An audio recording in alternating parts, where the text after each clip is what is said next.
Señor, por favor. Gracias.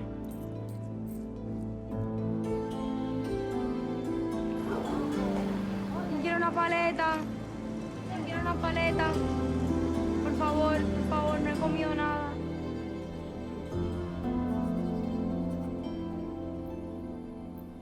Señor.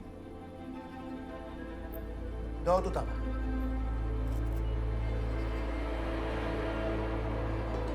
¿Y yo soy idiota? ¿Eso fue todo lo que tú trajiste? ¡Dame el dinero! ¿Tienes dinero? Estaba en la escuela. ¿Qué yo te he dicho a ti? Tú tienes que trabajar. Si tú quieres comer en esta casa, tú tienes que trabajar.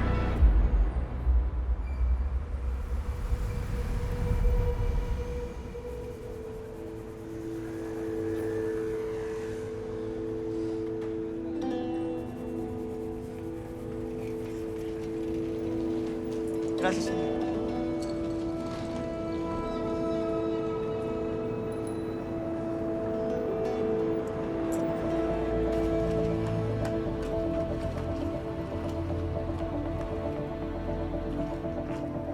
Hey, bonito.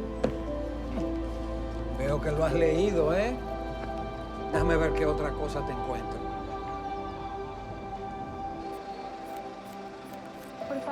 Por favor, no he comido, por favor.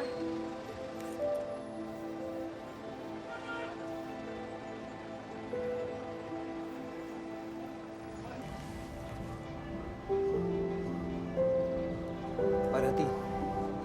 Espero que lo devores como el otro, ¿eh? Gracias, señor. Lo voy a leer todos los días.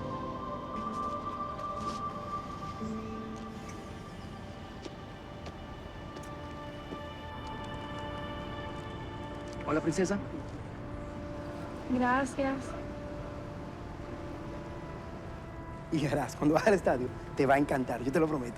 Porque solamente los centrales hacen hacia el balón. Y ya, me das tu número, podemos ir al cine, a cenar o al partido. ¿Cómo te parece? No sé.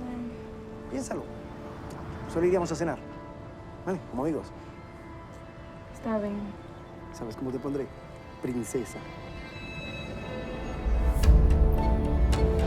Yo soy el hombre de esta casa, a mí tú no me mandas.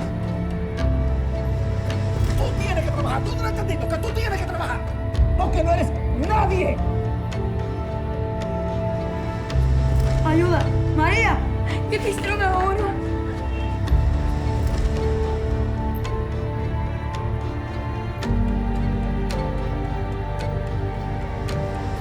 Yo te dije a ti, claro, que tus hijos tienen que trabajar en la casa y tú lo sabes. ¡Son solo niños!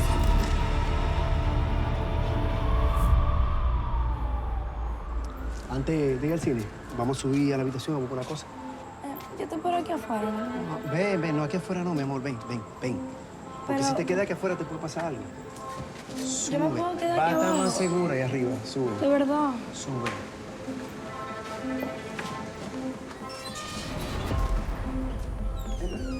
Ven. Siéntate bien. ¿Por qué te pones seguro? Vamos a hablar un rato, amor. Buscar lo que ibas a buscar, tu papá. Yo lo voy a buscar y lo voy a encontrar.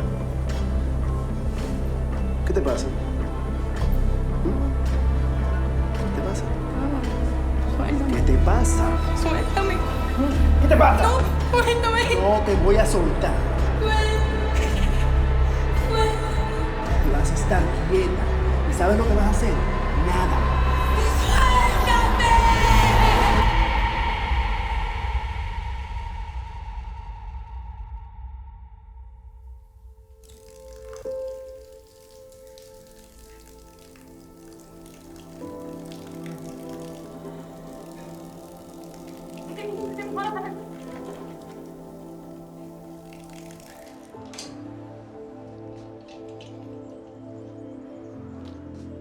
Perdona, ¿puedo molestarte un segundo? Claro, ¿qué necesita?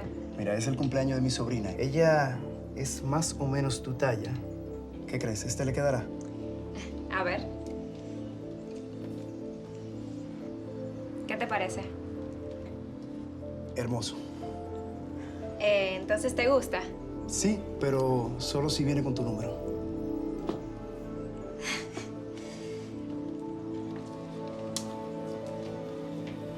Sí. Jefe. Te va a encantar esta niña. Es un diamante absoluto.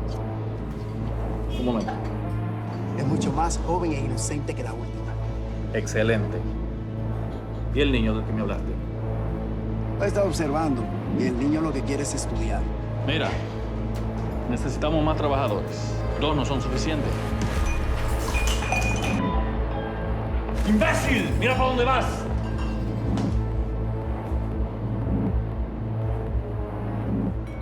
Tráelos aquí rápido.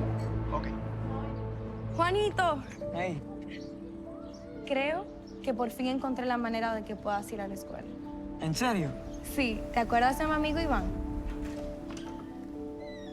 Princesa, buenos días.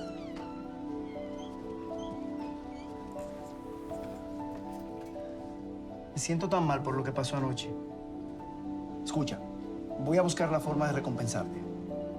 Él tiene unos amigos en la frontera y te pueden ayudar a ti con tu educación y a mí a conseguir un trabajo. Confía en mí.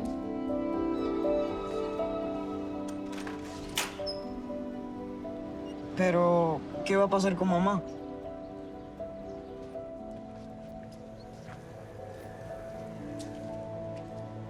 Mis hijos, ¿qué yo voy a hacer sin ustedes? Tú sabes que no podemos quedarnos. No hay un futuro para nosotros aquí. Prométeme que se van a cuidar el uno al otro. Por favor. Juanito, quiero que te lleves esto. Y cada vez que tú lo veas, piensa en tu viejita.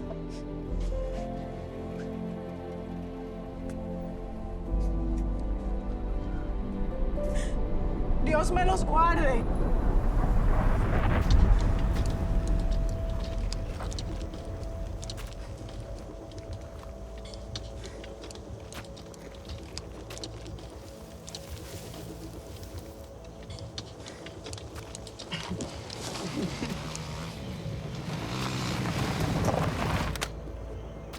No. No, Idiota, ¿qué haces? no, señor. ¡Eh! No me ¿Qué haga nada. haces? No, por favor. Deberías estar trabajando.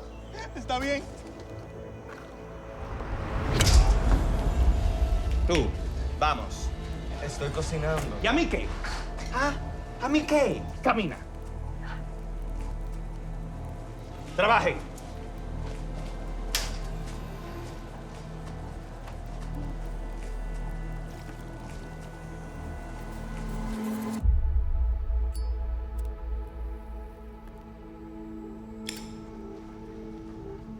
Lárguense. ¡Ey, mi muñeca! ¡Ey! Jefe, tenemos una situación. ¿Qué pasa? No tenemos suficiente gente. Nos hace falta gente en la cocina, nos hace falta gente en el campo, no tenemos suficiente gente. ¿Y ustedes creen que yo no sé eso? No, señor. Lo que queremos decir es que los trabajadores que tenemos no dan abasto. Entonces, tú sabes más del negocio que yo. Sí, señor. No, señor. Lo que digo es que el negocio está creciendo y eso es bueno. Relájense. Mañana tenemos una nueva entrega.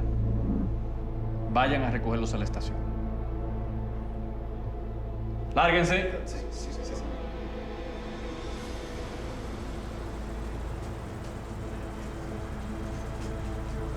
¡Hey! ¡Qué bueno que llegaron! Están listos para la aventura de sus vidas. Mi princesa por fin recibirá lo que merece.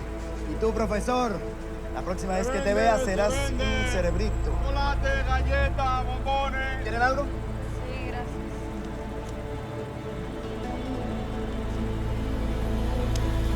Venga, vamos. Ok, vamos a hacernos un selfie. ¿Tienen los documentos?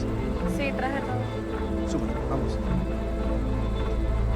Mi amigo los estará esperando. Profesor. César. Adiós.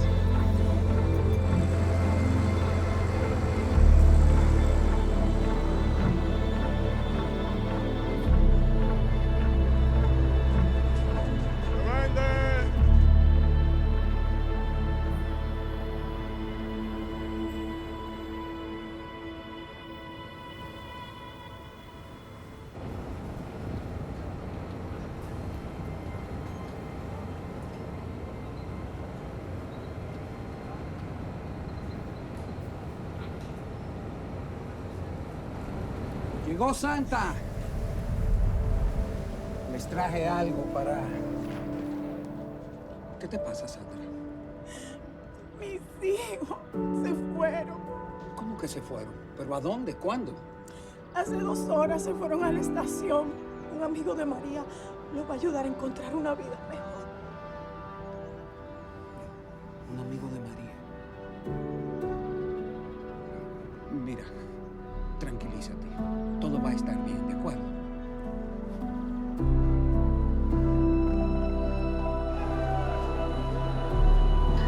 Disculpen, ¿ustedes vieron 2 jovencitos subirse a una...? Estoy buscando a 2 jóvenes que se subieron a un autobús. ¿Usted vio? Señor, ¿se le perdió algo, señor? No. Bueno, sí. Estoy buscando a 2 jóvenes. Un niño y un adolescente que se fueron esta mañana. Yo sé quiénes son. Hace rato que esos chicos van lejos. Disculpe. ¿Y usted vio en qué autobús se subieron? Yo veo un señor medio sospechoso que lo subió al autobús que va al norte. ¿Y usted cree que puede identificar a ese señor?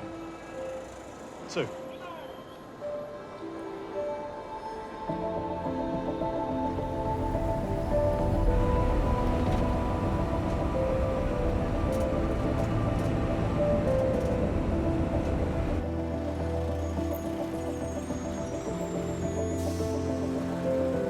Documentos, por favor.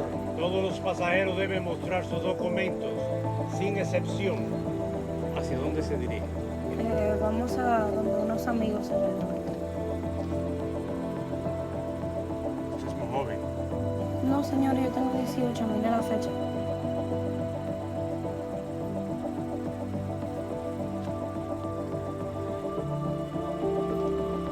Muy bien.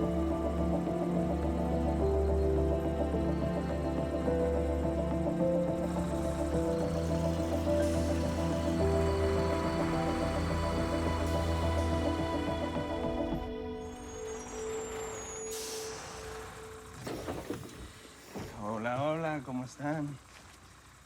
Llegaron. Vengan. Vengan, soy el amigo de Iván. Ustedes son los amigos de Iván. Vengan, nos tenemos que ir, vamos. Vamos, rápido. Muy bien. Eso, excelente.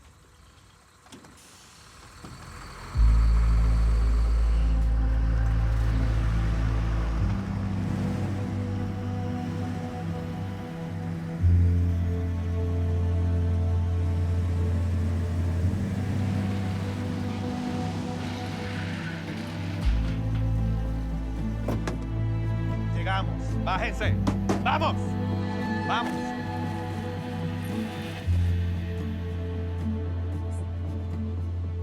Princesa. Estás hermosa, bella. Gracias. Venga, ¿estás lista? Sí, ¿Trajiste los documentos? sí. Perfecto. ¿Cómo estás? ¿Todo bien?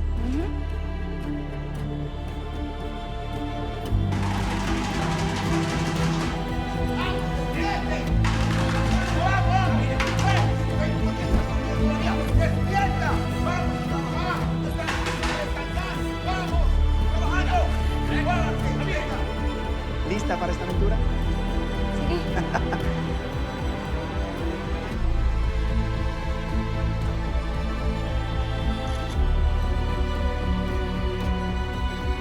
Pasamos.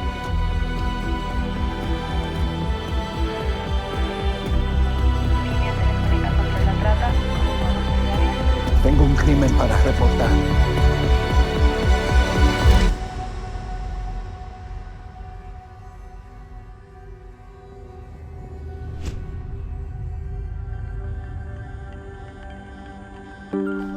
My name is Philip Hilgard, COO at A21, and it is my honor to welcome you to A21's global broadcast. In this time we have together, it is our goal to train, equip, and inspire you to play your part to abolish slavery everywhere, forever. The story you just witnessed is based on far too many true stories. Human trafficking is the fastest growing organized crime, and all over the world, the vulnerable are being recruited and exploited at the hands of traffickers. What I hope you noticed in the story we just watched was all the bystanders along the way who saw something suspicious and were in a position to take action. What if you and I become bystanders to a trafficking situation at some point in our lives? Will we notice? Would we recognize the red flags and know how to respond? It may be hard to believe that right now, there's an estimated 40 million people who are enslaved. That's more than in any other time in history. Increasingly, men and boys are becoming victims of trafficking. However, women are still disproportionately affected by this crime. A staggering 1 out of every 130 women across the world is a victim of human trafficking today. Children are also particularly vulnerable as they represent 1 in 4 victims worldwide. Human trafficking is real. It happens in every country, every city, and every community. You may unknowingly have interacted with a victim already, witnessed a potentially dangerous situation, or even known of a friend or a family member who has been affected by this crime. Winston Churchill once said, "Out of intense complexities, intense simplicities emerge." Human trafficking is a complex crime, and it can be easy to dismiss it because we don't see it, fully understand it, or know what we can do about it. Quite simply, human trafficking is the illicit trade of human beings. Traffickers, more often than not, are driven by financial motives. They see human beings as commodities to be exploited for their own personal gain. And just like any other business, human trafficking is driven by supply and demand. The supply is vulnerable people, while the demand is for free labor, cheap material products, and sex. Contrary to other illegal industries, a key factor that makes human trafficking extremely profitable is that where drugs or weapons may only be used or sold once, a human being can be used and sold time and time again. In fact, human traffickers are turning a profit of over $150 billion a year. That is 5 times what Coca-Cola makes globally. To make matters worse, human trafficking can be extremely difficult to prosecute. With other criminal activity, physical evidence is simply bagged up and kept in storage for the day of the trial. But when force and fraud and coercion are the primary weapons used against victims of human trafficking, it can be incredibly hard to build a legal case. The victim of the crime is often the only witness to what actually happened. And the evidence is their own experience. While material evidence of other crimes remains consistent, an already traumatized human being can be easily threatened, intimidated, and manipulated. On top of that, it can often take years for a case to be tried in court. Without the proper legal support, victims' testimonies are often thrown out and their cases dismissed due to lack of evidence. All of these compounding factors create a dichotomy of low risk and high reward for traffickers who can potentially make millions of dollars off of their victims while facing little to no risk of ever being held accountable of their crime. You might be wondering how a person becomes a victim of trafficking. It all starts with vulnerability. The one thing every victim of human trafficking has in common. Some victims are born into it, growing up in broken homes, experiencing abuse, neglect, being deprived of basic education. Factors like these amplify an individual's vulnerability and increase their chances of being trafficked. This demographic has little to no safety net, and their disappearance can often go unnoticed. Other victims stumble into it. The loss of a job, the end of a relationship, sudden health issues, or natural disasters can leave people exceptionally vulnerable to the schemes of traffickers. Over the last year and a half, we have witnessed the devastating impact of the global pandemic, in which unemployment, lockdowns, and limited access to resources all played a part in increasing the risk of trafficking. Extreme poverty, that is, people living on less than $2 a day, rose in 2020 for the first time in 20 years. The disruption of COVID-19 pandemic led to about 120 million additional people now living below the poverty line. Refugees are another incredibly vulnerable population. UNHCR estimates that today there are 80 million forcibly displaced people worldwide. These are the vulnerable communities that traffickers are targeting. No matter who you are, where you were born, or what your situation is, we are all driven by the desire of a good life. We long for safety, love, and the ability to provide for our family. It is the pursuit of these very things in an environment of vulnerability that traffickers use to enslave people. The second stage is exploitation.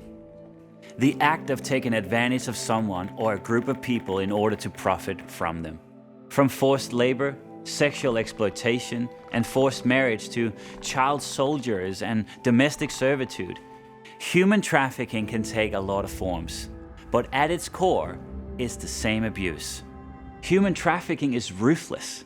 It disregards laws, morals, and basic human rights. It does not ask for permission. It's embedded into society, ingrained in our economy, and eluding our legal systems. This leads us to the third stage, re-victimization.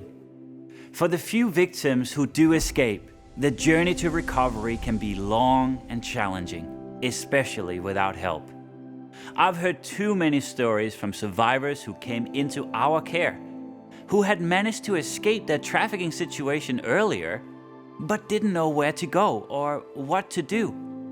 And within a very short time, the next trafficker recruited them and they were exploited again. The vulnerability factors that put them at risk in the first place often still exist, but have now been compounded by the trauma, the shame, and the distress that can follow the abuse that they endured. This leaves them at an even greater risk of being trafficked again. These three stages form what we as an organization refer to as the cycle of human trafficking, a seemingly inescapable pattern of vulnerability, exploitation, and re-victimization. For over a decade now, we've been on the journey together to understand this complex crime and are implementing effective solutions to end it. A21 has formed a strategy that is uniquely designed to dismantle the cycle of human trafficking at each stage. We call it the 3 R's: reach, rescue, and restore. Reach is the difference between vulnerability and safety. It's educating and equipping everyone to understand, identify, and reduce the risk of human trafficking through educational curriculum, prevention program, and awareness campaigns. Reach has the power to prevent human trafficking before it even begins. Rescue is the difference between exploitation and freedom. By partnering with authorities to secure the freedom of victims and the conviction of traffickers through hotlines, child advocacy centers, identification trainings, and legal support, our rescue strategies intervenes to help victims of trafficking find freedom from exploitation. Restore is the difference between re-victimization and independence. Trauma-informed, victim-centered aftercare provides a safe environment for each survivor's unique journey towards restoration. By providing tailored services such as life skill training, counseling, education, safe accommodation, and legal support, we can resolve vulnerability factors and empower survivors to step into a life of independence. This strategy will prevent survivors from being re-trafficked and end the cycle of human trafficking. At every stage, we have a solution that can break the cycle of human trafficking. Now I want to quickly focus on a crucial moment in every trafficking situation. It is the transition between the stage of vulnerability and exploitation. This is recruitment. While people are still being forcibly abducted into trafficking, in the vast majority of cases, victims are being recruited. This means that a trafficker intentionally employed tactics like deception, coercion, and manipulation to exploit a vulnerable individual. While recruitment can occur in many different ways, the most common methods we have observed are false job opportunities and the lover boy method. And more, this is taking place online.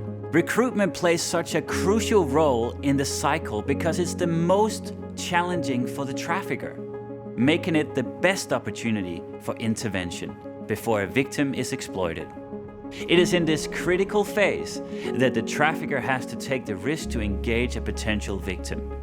If they move too quickly or make a mistake, this could serve as a red flag exposing the dangerous realities of the situation. And as you saw before in the story of Juanito and Maria, they are often bystanders, people like you and I, who are in this position to speak up, to make a report, or to call for help when we see something suspicious. In many situations, this is the greatest opportunity for intervention. Understanding the red flags and warning signs of a recruitment phase is crucial, especially for a vulnerable person, but also for friends and families and bystanders, as we can all play a role in exposing the schemes of traffickers. In the next session, we're going to hear from 3 experts who will train us on how we can spot the red flags and play our part in intervening on behalf of another person. Now let's dive deeper into some of the most common recruitment methods used by human traffickers today.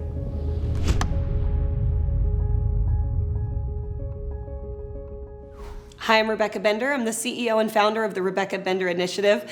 I am passionate about leading leaders in the fight to end human trafficking, to change culture, and really to impact lives. I'm going to unpack one of the most common recruitment methods used today. It's the lover boy or Romeo trafficker. It's a common way that traffickers get to know the individual that they're dating, grooming, and eventually exploiting. Trafficking can look different based on where you live, and so you're going to hear us use the term interchangeably between lover boy and Romeo trafficker. This just really varies based on the country and the culture in which that phrase is most common. But regardless of where you live, traffickers have something in common. They target vulnerable populations. And the thing to know is that all of us have a vulnerability, and traffickers are really good at identifying what that is and leaning in to try to meet a need that you sometimes yourself don't even know is missing. That's what the lover boy and Romeo traffickers do. They take you through this phase of what's known as dating, grooming, and then turning out or breaking. In the dating phase, a trafficker is going to definitely pretend to be exactly what it is that you're longing for. And they meet people anywhere. Anywhere where people hang out, traffickers can hang out too. They are like chameleons, where they really get to know someone and their hopes and their dreams, and they become that thing that the vulnerable person is missing. But that is their ploy. That's what they're doing on purpose, is they're pretending to be someone that they're not, so that you guys spend time together. And little by little, you start developing feelings and falling in love with really a con artist, because they're not actually the person that they're pretending to be.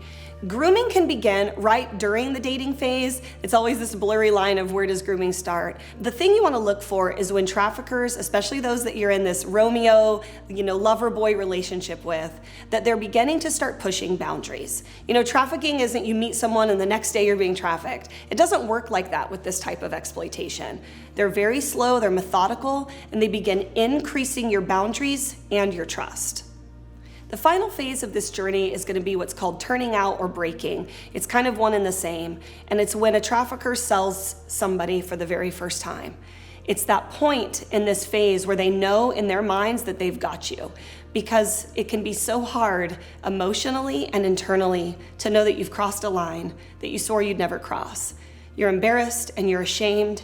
You're afraid. There may have been forceful activity at this point. Sometimes if you're refusing to comply to that last final step, it will become violent. And that's where that phrase breaking comes in.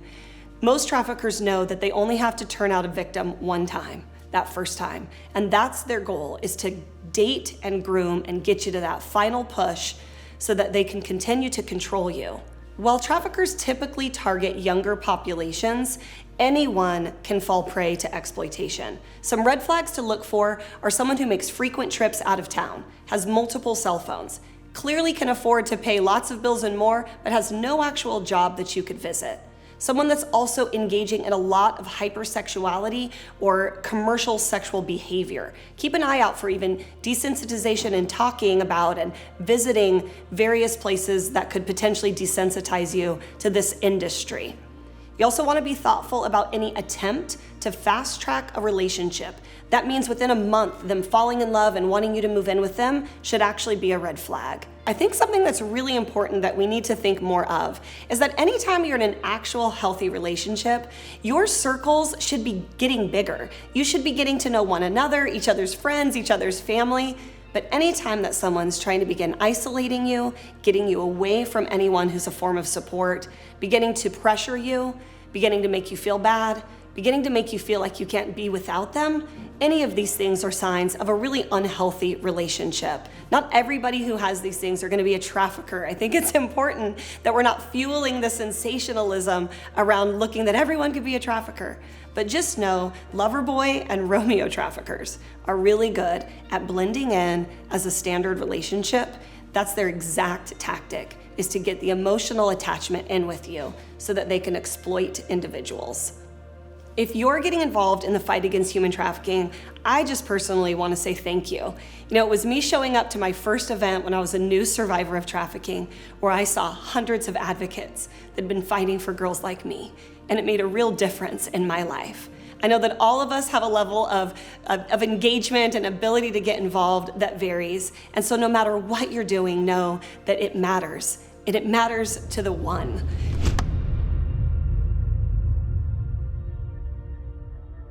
Hello, my name is Suwat Lee Him, and I oversee the Thailand office for A21. I have worked in the Southeast Asia region for the past several years, and our office here focuses on reducing vulnerability in local communities, identifying and assisting victims of trafficking, and aiding survivors in their journey to restoration. With trafficking as an ever-pervading danger, our hope is to best prepare you by unpacking one of the most common recruitment methods traffickers employ to recruit victims of either sex or labor trafficking, the false promise of a job. In a world of economic crash, unfair wages, and vast wealth disparities, it's no surprise that one of the most effective strategies to lure trafficking victims is a promise of a job. While anyone can become a victim of human trafficking through false job offers, there are certain people groups who are more vulnerable to exploitation because of their socioeconomic status. Those at a higher risk for exploitation include migrants, refugees, those who are financially unstable, individuals with physical or intellectual disabilities, and children.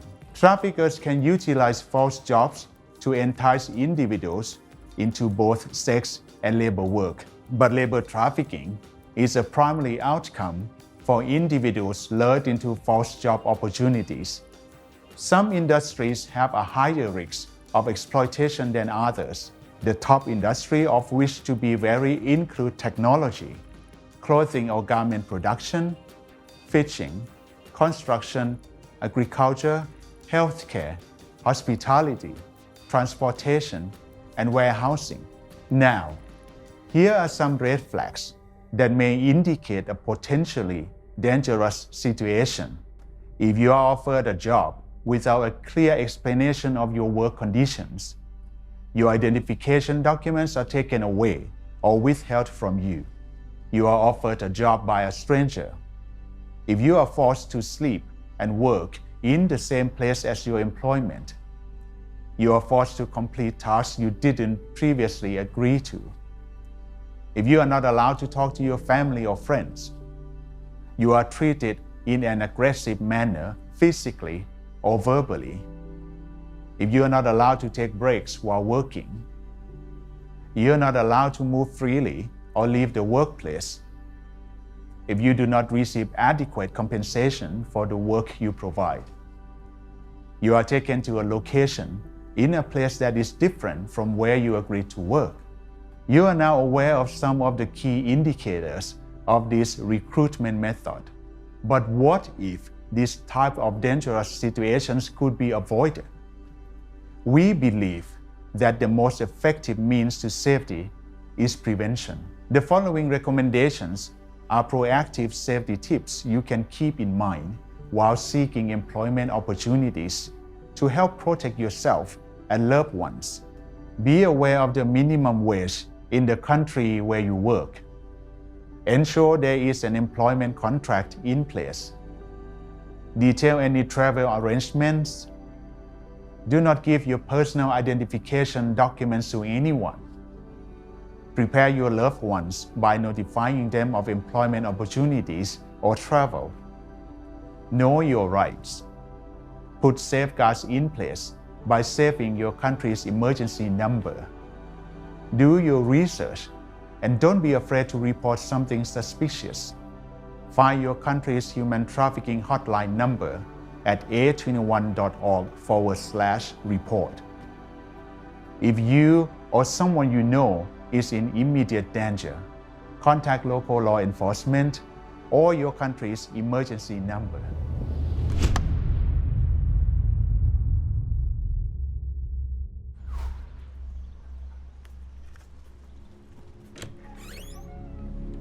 I know what you're talking about, but I just need to be sure what is it.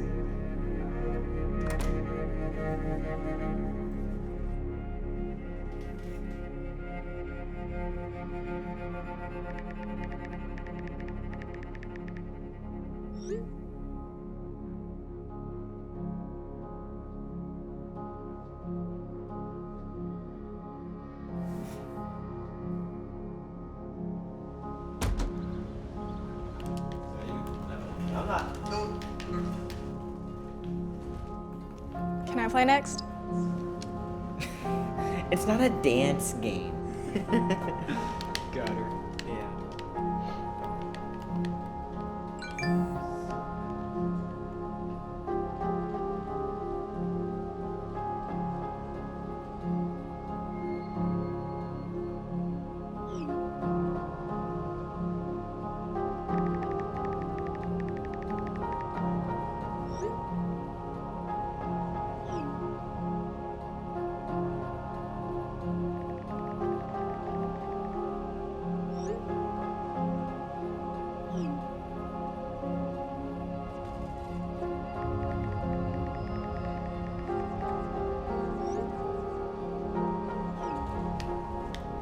Because that's literally all that happens on this map.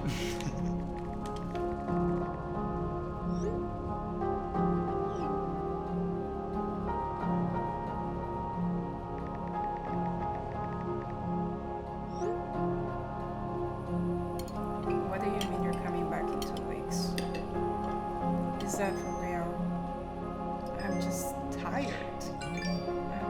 I need you back. Yeah.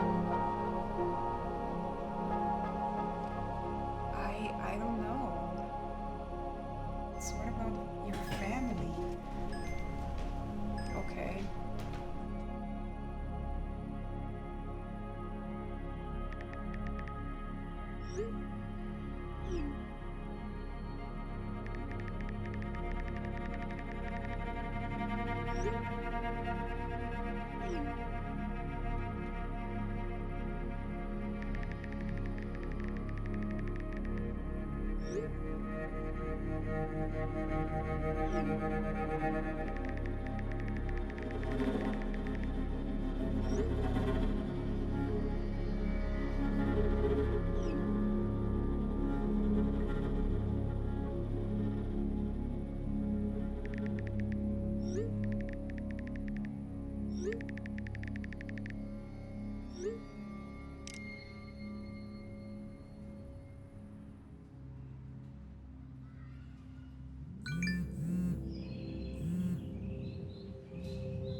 this up for me.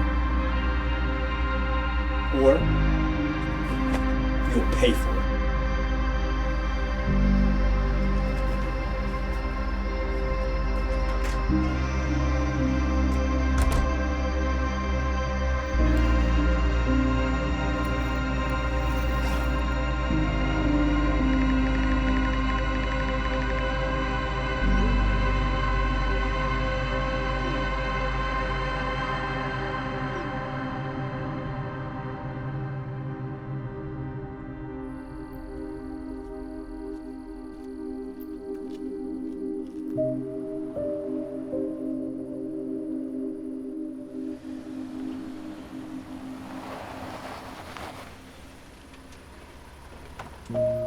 Hey, babe.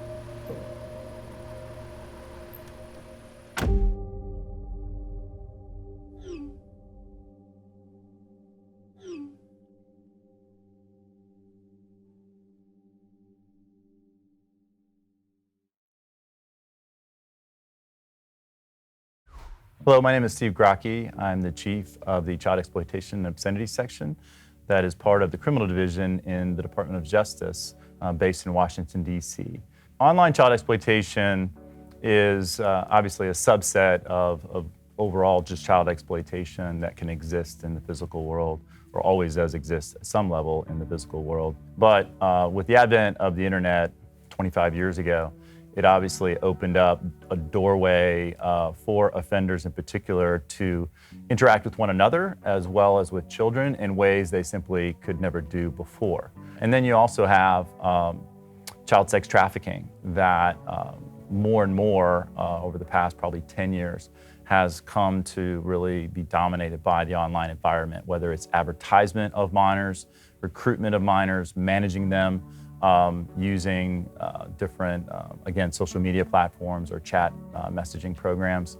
And COVID definitely accelerated that, I think, in a dramatic way, because you had all these kids the world over having a common experience that no other adult in the world had.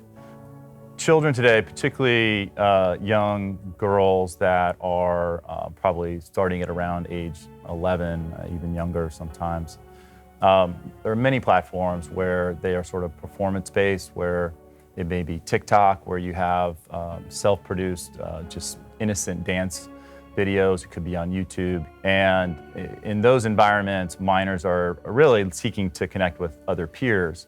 And maybe Instagram, you know, they're developing a story. They want kind of people to know what their lives are about. But those sites are also often open to other individuals that are unknown to the minors. They can be public. The settings can be difficult to navigate. The default settings are not necessarily private or individualized to the child, and the child may not understand. The parents may not understand how to manage those settings.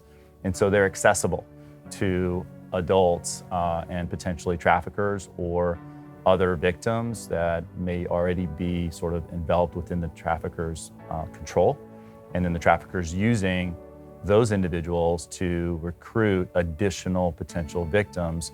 Minors are particularly vulnerable. They're young people, not just girls, but also young boys, can be impressionable. They can be dissatisfied with their home life. They can be marginalized in other ways, could be in foster care and not have care providers. Those types of environments create a sort of perfect cauldron of exploitation that traffickers are well aware of. The environment allows individuals to mix the way they do that in the physical world is not possible, right? You just don't have 30-year-old men rolling into a middle school at lunch and sitting down next to a 13 or 14-year-old. Or at a game. I mean, if they showed up at a football game and sat down in the stands surrounding a group of 14 or 15-year-old girls, you'd have every parent and coach and teacher in that environment like immediately asking, who's this person? What are they doing here? Why are they talking to these people? What are they talking about? That would be the reaction in the physical world. In the digital world, it happens every day. So we have to recognize that. We have to know that that's the environment that they're operating in. We have to know the risks that are inherent in that type of environment. I have children, I have a young daughter, and what I try to focus on for her is information and education. And it would be no different than the types of methods that were used when I was a kid for stranger danger. You know, they didn't hide from us the fact that individuals that stopped on the street and were asking you directions were trying to abduct you. Like, that was the goal. And we were told that even at 10 years old, I remember that. And I think that adults understood where the potential vulnerabilities were, because it's where other adults could interact with my kid. Malls, schools, playgrounds. In digital environment, it should be no different. We need to understand what those environments are. Our kids need to understand what those environments are. They need to understand what the risks are, and they need to be told honestly about like what else exists in that environment and how these individuals, how easy it can be for them to pretend to be someone else, to shower you with attention, to really pull back the curtain on these tactics that are utilized every day. Our own notion of ourselves is that we're not going to be that person. We're not going to be tricked. We can see it coming. You know, I know everybody in my network. I have a very small private network on Snapchat. Nobody's going to get in there that I don't know. And so we think that we're not vulnerable, when in reality, and particularly younger people, they are, you know, and that's the way we know that it's happening in these online environments. When those people begin to communicate with you and are flattering you, they are escalating the conversation, introducing sexual topics about you, asking you about questions that are very personal or intimate, but in a maybe friendly way, and you think that it's the way a normal boy might online. Those are red flags. Like, those are things that that individual may be trying to escalate the conversation to a place where they're building trust in you and they're trying to develop a personal, intimate relationship with you. But the end game is not that. It is something altogether more sinister. You saw how an online interaction that seemed innocent, that seemed to be a situation where a friend was reaching out to another friend and really wanted to help. But the reality was quite a bit different. And there were many red flags, many opportunities there that the individual receiving the messages could have stopped the conversation, could have said, this isn't right, could have told a parent, could have told a friend. And that's what watching that hopefully gives you all.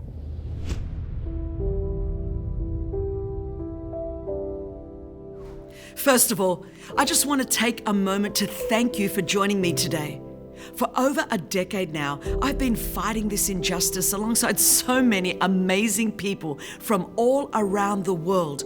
And I truly believe that it's when each of us is made aware of the tactics deployed by traffickers and equipped with the necessary knowledge and resources like the training that we have received today, that we become ready to play our part in ending human trafficking and exploitation.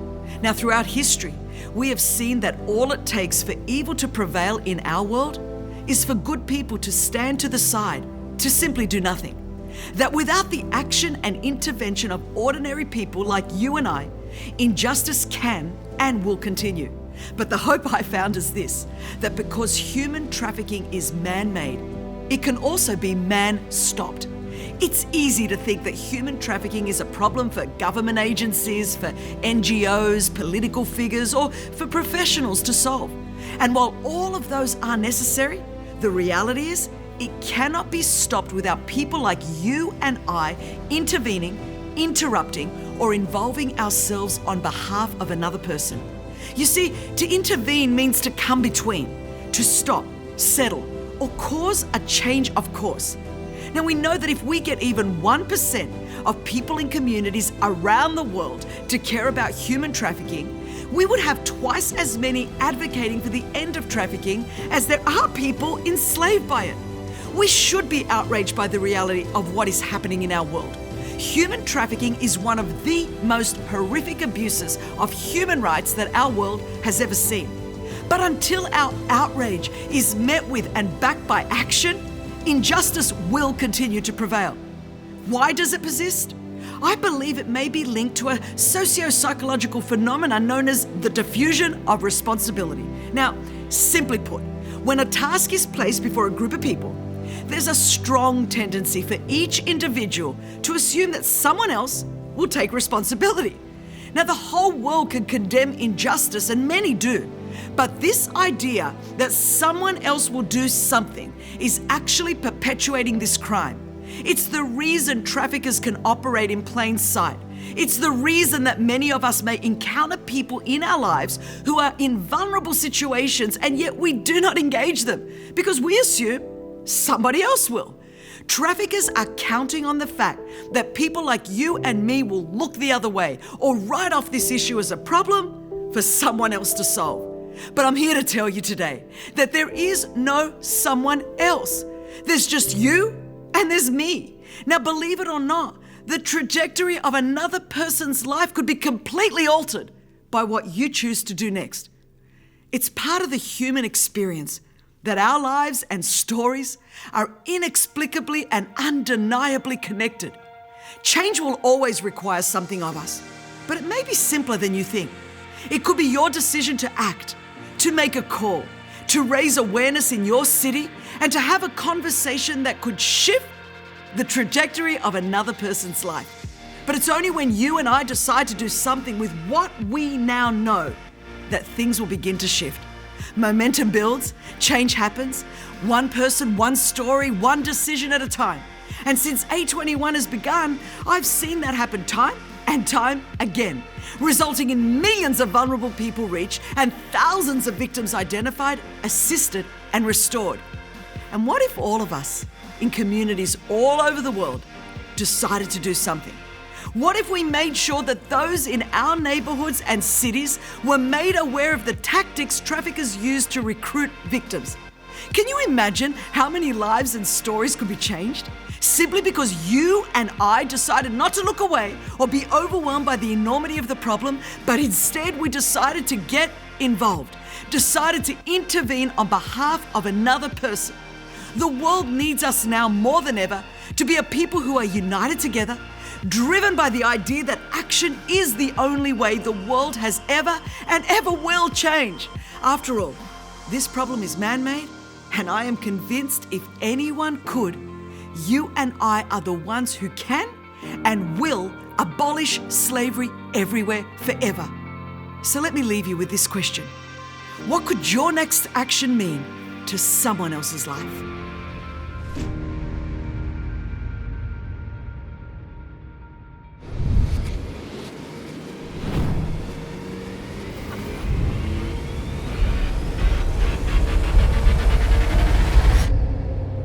You accumulate steps as you move through life, steps that lead you to opportunities.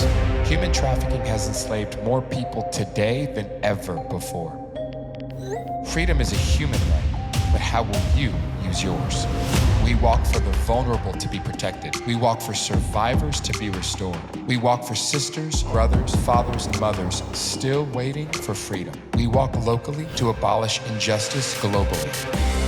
On October 16th, across cities, towns, and streets, we walk again. Because our steps matter, we take ground as we go. Inaction takes a back seat when we show up in the streets. With many eyes, ears, and feet on the ground, we create a momentous sound. Over the last 6 years, we've made millions of steps. Steps towards the world we want to see, steps towards a world that is free. Showing up is what brings the solution, and the solution is you. Join us for a day of action, October 16th, 2021.